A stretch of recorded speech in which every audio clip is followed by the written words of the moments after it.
Rail line এবং মহাসড়কের মধ্যে কোনো পশুর হাট বসানো যাবে না। গত বৃহস্পতিবার মাননীয় প্রধানমন্ত্রীর কার্যালয়ে মাননীয় প্রধানমন্ত্রী জনাব তারেক রহমানের নেতৃত্বে সারা বাংলাদেশে ঈদুল আজহা উপলক্ষে যানজট নিরসন,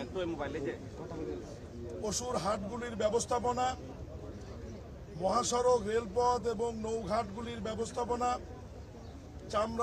চামড়ার ব্যবস্থাপনা, মূল্য নির্ধারণ সব বিষয়গুলি নিয়ে দীর্ঘ একটি সভা অনুষ্ঠিত হয়েছে।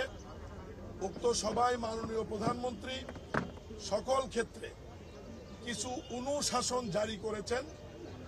সেই অনুশাসনের মধ্যে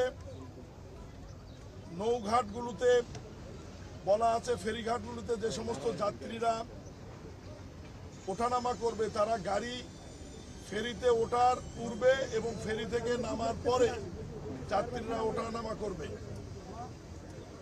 রেল লাইন এবং মহাসড়কের মধ্যে কোনো পশুর হাট বসানো যাবে না এবং ঢাকার যে পশুর হাটগুলি নির্ধারিত উত্তর এবং দক্ষিণ সিটি কর্পোরেশনের নির্ধারিত পশুর হাটের বাইরে নতুন করে যত্রতত্র কোনো হাট বসবে না।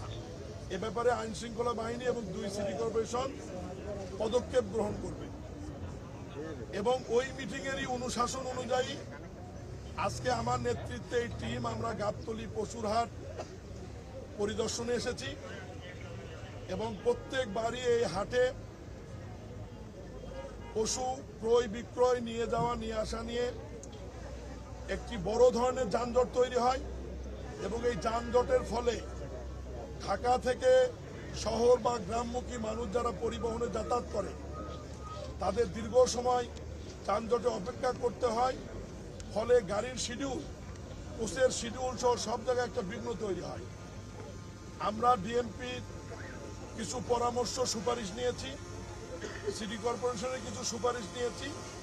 সব সুপারিশ একত্রিত করে আমরা ইজারদার, ডিএমপি এবং সিটি কর্পোরেশনকে আমরা কিছু নির্দেশনা আজকে দিয়েছি। সেই নির্দেশনা অনুযায়ী কাজ করবেন এবং ঈদের 7-10 দিন আগে পুনরায় সিটি কর্পোরেশনের প্রশাসকের নেতৃত্বে সকল আইন শৃঙ্খলা বাহিনী এবং সংশ্লিষ্ট ব্যক্তিরা এবং অন্যান্য হাটের ইজারদাররাও বসে যাতে ক্রেতা বিক্রেতারা নির্বিঘ্নে পশু ক্রয় বিক্রয় করতে পারে এবং রাস্তায় যাতে কোনো যানজট না হয় এই বিষয়টি আমরা নিশ্চিত করার চেষ্টা করব।